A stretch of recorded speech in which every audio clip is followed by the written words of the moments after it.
Hola, sean todos bienvenidos y bienvenidas al siguiente video. En primer lugar me presento, mi nombre es Florencia Arbizu, soy abogada recibida de la Facultad de Derecho de la UBA, me he especializado en Derecho Internacional Público y actualmente me encuentro desempeñando tareas como ayudante de segunda en la comisión de la doctora Claudia Gasol Varela,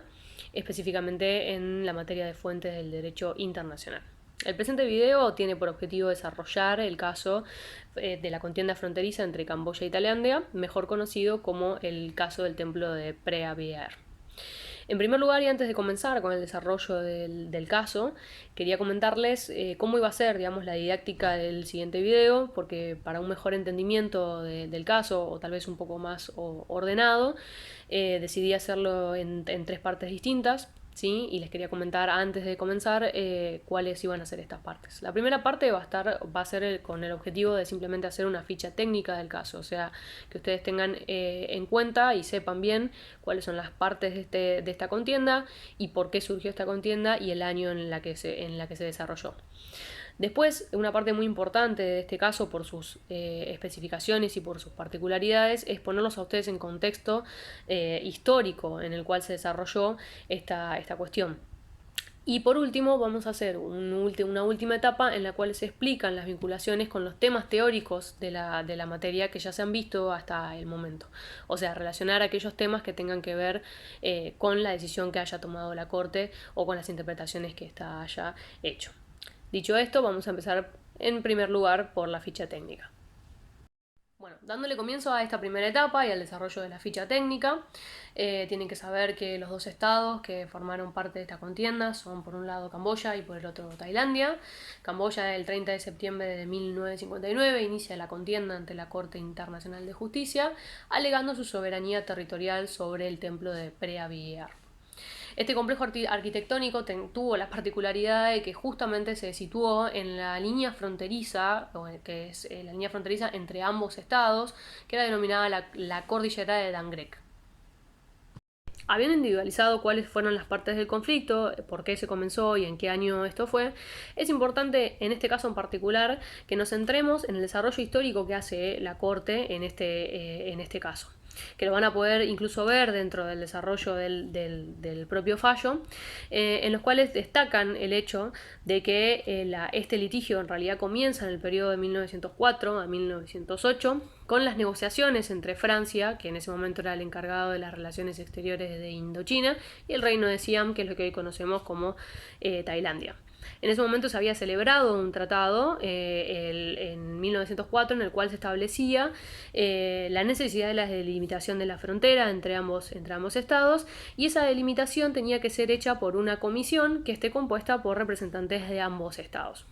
Esto es así, ya que en 1906 se comienzan las negociaciones. Hay una parte de la cordillera de Dangrek en la cual estaba situada este templo, en el cual se había convenido que esa delimitación tenía que seguir la línea divisoria de las aguas. Luego de diferentes reuniones se llega a la conclusión de que es necesario un relevamiento geográfico, digamos, de esa zona de la cordillera para poder delimitar con precisión cuáles eran los límites a establecer de la frontera. Entonces, una vez que esto fue realizado para el año 1907, finalmente se presenta, o sea, los representantes de parte de Francia, que ya habían dado aviso, digamos, oficial al reino de Siam de que esta delimitación ya era definitiva, y se termina generando un tratado en marzo de 1907. Bien, con la celebración de ese tratado se comienza la última etapa, que es la elaboración de los mapas. Aquí ocurre que el gobierno de Siam alega no tener los medios técnicos suficientes o económicos para poder afrontar la elaboración de los mapas, y por eso le pide a los representantes franceses, que también formaban parte de la comisión mixta, que realicen estos mapas. Esos mapas son finalmente terminados y de alguna manera se corre un traslado a los representantes del gobierno de Siam, y uno de esos mapas justamente tuvo la particularidad de que había establecido al templo de Preah Vihear dentro del territorio de Camboya. Camboya, por supuesto, acompaña a este mapa como prueba a este caso, demostrando de alguna manera su soberanía territorial sobre este templo. Bien, una vez que ya sabemos las posiciones de ambos estados y también el contexto histórico de las negociaciones que se dieron en el marco, digamos, de esta disputa, la Corte finalmente llega a la conclusión, analizando, digamos, la obligatoriedad o no del mapa, de este mapa que trae a colación Camboya, es que dice, bueno, sí, el mapa carece de carácter obligatorio por no haber sido, digamos, elaborado dentro del seno de la Comisión Franco-Siamesa. Ahora bien, lo que sí no puede ocurrir y no puede dejar de evidenciarse por los hechos propios que se desprenden de las negociaciones es que esos mapas llegaron a conocimiento de las autoridades siamesas, no solamente de cualquier tipo de autoridades, sino de las máximas autoridades que representaban el Estado. Y por lo tanto, había pasado también, por otro lado, y otro factor a tener en cuenta, es que había pasado muchísimo tiempo que daban a entender de manera evidente y explícita que se habían consentido esa delimitación final. Que incluso en una parte del fallo, el príncipe, uno de los príncipes que en ese momento era ministro del Interior de Siam, o sea, fíjense que era una de las máximas representaciones del Estado,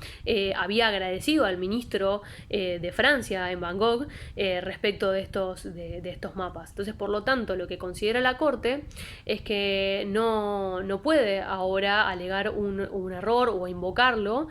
diciendo que justamente se vició la realidad de su consentimiento a través de este mapa que no había sido generado como marcaba así el Tratado de 1904. Bueno, finalmente nos resta analizar la decisión que tomó la Corte finalmente, obviamente que ha tenido en cuenta todos los hechos que hemos desarrollado hasta el momento. La Corte llega a la conclusión de que Tailandia había aceptado el mapa que se había acompañado en el anexo, ¿sí? Y que por otro lado no se podía afirmar que era muy difícil de afirmar que no hubiese aceptado esos mapas porque encima Francia y Camboya en su momento habían confiado en esa aceptación y Tailandia había gozado por casi 50 años de los beneficios de ese tratado que se había generado en 1904. Había justamente incluso participado de la cuestión mediante el tratado y las partes habían adoptado una interpretación de ese arreglo que tenía que ver con la delimitación establecida por ese mapa. Y como no había razón para pensar que las partes atribuyeran una importancia especial a la división de las aguas en sí frente a la importancia que realmente era primordial de un arreglo definitivo de las fronteras, la Corte consideró que esa interpretación había que darse la misma interpretación a lo que justamente las partes habían convenido más allá de la línea divisoria de las aguas. Es por eso que finalmente decide, en sus votos de mayoría, en que justamente declarar al templo de Preah Vihear como parte de Camboya y también ordena, digamos, al Estado de Tailandia la restitución de todos los restos arqueológicos o de alfarería que estuviesen en su poder a, este caso, Camboya. Por último, nos resta analizar cuáles son los temas teóricos que ustedes tienen que tener en consideración a la hora de abordar el análisis de este fallo. El primero de ellos es la aquiescencia. La Corte Internacional de Justicia, en el caso del templo de Preah Vihear, consideró que Tailandia había consentido la delimitación fronteriza que se había generado en uno de los mapas elaborados en el marco de la Comisión Franco-Siamesas al final del siglo XX. Y que por un periodo de casi 50 años, que fue desde 1908 hasta 1958, fecha en la cual Tailandia cuestiona la validez de esos mapas, es donde la Corte entiende que se configuró la aquiescencia. ¿Por qué? Porque Tailandia no había hecho ningún tipo de reclamo o impugnación respecto de ese mapa, entonces lo que hace la Corte finalmente es otorgarle un efecto jurídico a ese silencio por parte de Tailandia y declara básicamente que no puede actualmente cuestionar la validez de esos mapas. Pasando al segundo de los temas que tiene que ver con el estoppel, la Corte Internacional de Justicia en este caso consideró que Tailandia había generado la convicción en Camboya de que el Tratado de Límites que habían firmado en 1908 se encontraba plenamente vigente y era válido. El problema fue cuando Tailandia decide en 1958 cuestionar la validez de ese tratado por alegar una nulidad relativa que tenía que ver con el error. Ahí tienen el tercer tema teórico que tienen que tener en cuenta a la hora de estudiar este caso. Entonces, finalmente, ¿qué es lo que decide la Corte respecto de esta nueva argumentación que hace Tailandia? Lo que le dice es básicamente que no puede actualmente, por su conducta anterior, cuestionar la validez de ese tratado, porque por un periodo de 50 años había generado un determinado estado de cosas que hoy pretendía ignorar o que pretendía rechazar. Entonces, en ese caso, la conducta de Tailandia generó un estoppel, porque por su conducta anterior dio a entender que el derecho que tenía a reclamar sobre esos mapas no iba a ser ejercido. Bien, vamos a hacer un breve repaso en cuenta y sí sepan separar que la quiesencia de la Corte la analiza, pero desde el punto de vista de la validez de los mapas. Ahora el Stoppel lo analiza ya desde el punto de vista de la nulidad relativa que planteó Tailandia por error del tratado firmado en 1908. Tengan en cuenta esta consideración porque los va a ayudar a entender un poco mejor de qué manera estudia la Corte estos dos casos separados y de estos dos institutos distintos del derecho internacional. Les recomendamos a aquellos que quieran hacer un estudio más profundizado sobre el concepto y las características de estos institutos del derecho internacional, se dirijan al libro de Silvina González Napolitano, Lecciones de Derecho Internacional. En el caso particular de la quiesencia y el estoppel lo van a poder encontrar en el capítulo 12, que se corresponde con las páginas 248 a 254 del libro que les mencioné. Y en el caso de la nulidad relativa de los tratados, van a poder encontrar el capítulo 8 y en las páginas 195 a 215. Con esto damos por finalizado este video. Desde ya les estamos muy agradecidos por la atención que nos han prestado en el mismo y les mandamos un gran saludo a todos y a todas de parte del equipo de la comisión. Muchísimas gracias.